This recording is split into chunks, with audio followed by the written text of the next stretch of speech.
نبی کریم علیہ السلام نے فرمایا، بخاری مسلم میں فرمایا، 7 ہلاک کرنے والی چیزوں سے بچنا، اگر ان میں تم چلے گئے تو ہلاک ہو جاؤ گے۔ 7 چیزیں ہیں جو تمہیں ہلاک کر دیں۔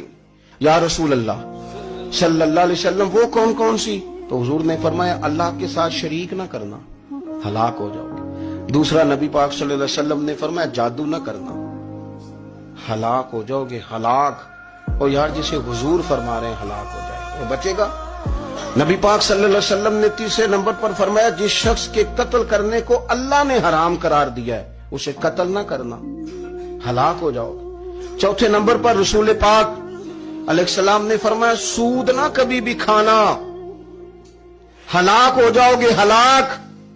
بڑی بڑی دلیلیں دی بینک والوں نے، بڑا سمجھایا تو حاجی صاحب مان گئے، محترم مان گئے، کہنے لگے نہیں جی نہیں، وہ کاروبار میں لگاتے ہیں۔ بڑے بھولے والے ہیں، پتہ سارا ہے۔ اور دیکھو سب کاموں کے باوجود مستقل بینکوں میں پیسے اس اکاؤنٹ میں رکھے ہوئے ہیں جہاں سے مستقل سود آتا ہے۔ حضور نے فرمایا نہ کرنا یہ کام۔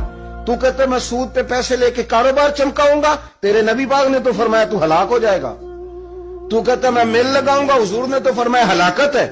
تو کہتا میں بڑا کچھ کر جاؤں گا تو ہلاکت ہے۔ اچھی طرح سمجھ لیں، اصل مال بھی ضائع ہو جاتا ہے اس بندے کا جو سود کا مال ملا لیتا ہے، اصل برکت بھی اڑ جاتی۔